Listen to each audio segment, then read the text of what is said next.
Picture this. A golden sunrise paints Yellowstone's landscape, its warm rays dancing on the river's surface. Perched on a sun-kissed boulder, Henry Collins, a seasoned ranger of 72, holds his trusty bamboo fishing rod. His weathered face tells tales of storms weathered, fires battled, and countless animals protected over 4 decades in the wilderness. By his side lies Max, his loyal golden retriever. At 9 years old, Max's coat shimmers in the morning light, his keen eyes fixed on the flowing water. To Henry, Max is more than just a pet.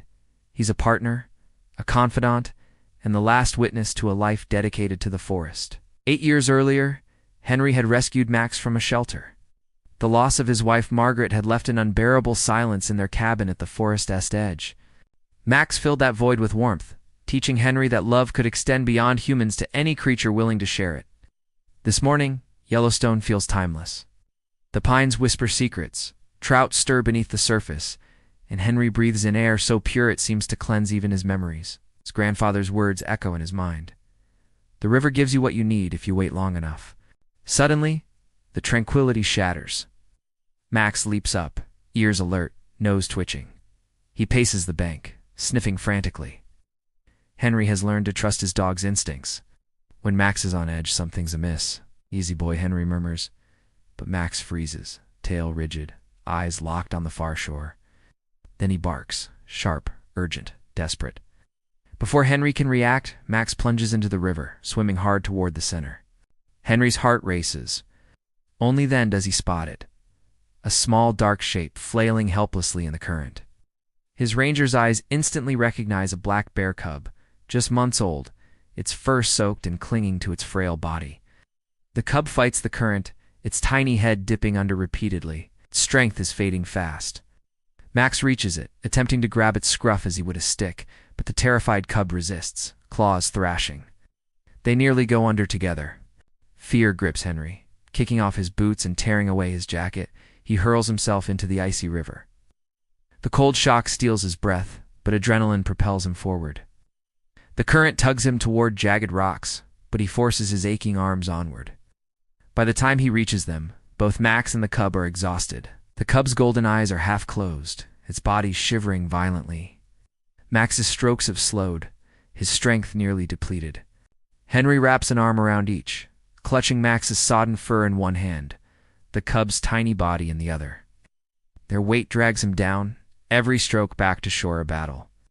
The river fights him, pulling and twisting, but Henry, hardened by years of survival, pushes back with every breath. At last, his feet scrape mud. With a desperate heave, he hauls Max and the cub onto the bank. He collapses beside them, chest heaving. The cub lies limp. Henry presses his ear to its chest. There's a heartbeat, faint and irregular. "Stay with me, little one," he whispers. Max, though spent, drags himself close and licks the cub's face, whimpering softly. The dog seems to understand. Their work isn't over. Henry strips off his flannel shirt and wraps the cub inside. He presses his rough palms against its chest in steady compressions. Between pushes, he bends down, giving gentle breaths into its muzzle. "Come on," he rasps. "Fight! You've made it this far." Minutes stretch on. His knees ache. His hands shake, but he refuses to stop. Memories of another cub, one he failed to save decades earlier, burn in his mind. Not again. Then the cub coughs, sputtering water. Its chest rises in a shaky breath. Slowly, its eyes open, dazed but alive. Relief washes over Henry. Tears fill his eyes. "That's it, little fighter. That's it." But before he can exhale, a thunderous roar splits the morning. Across the river stands a massive mother bear, half submerged, her powerful body rippling with tension. Her eyes burn with fear and fury. The cub whimpers in Henry's arms. The mother answers with a low, rolling call. Not anger, but desperate grief. Max stiffens, growling low. Henry lays a calming hand on him. "Steady, Max." The bear wades forward, water swirling around her chest, but then she stops. Mid-river, she stares. It's as though she understands Henry has saved her cub. The cub cries weakly. The mother replies, softer now, almost like a lullaby. Henry's breath eases. "You just want your baby," he whispers. He pulls out his satellite phone with shaking hands. Yellowstone Wildlife Rescue. This is Henry Collins, he says hoarsely. Black bear cub, near drowning, critical condition, mother present. Send immediate assistance. Within 20 minutes, 2 off-road trucks arrive. Leading is Ethan Brooks, a tall ranger in his 30s, Henry's successor.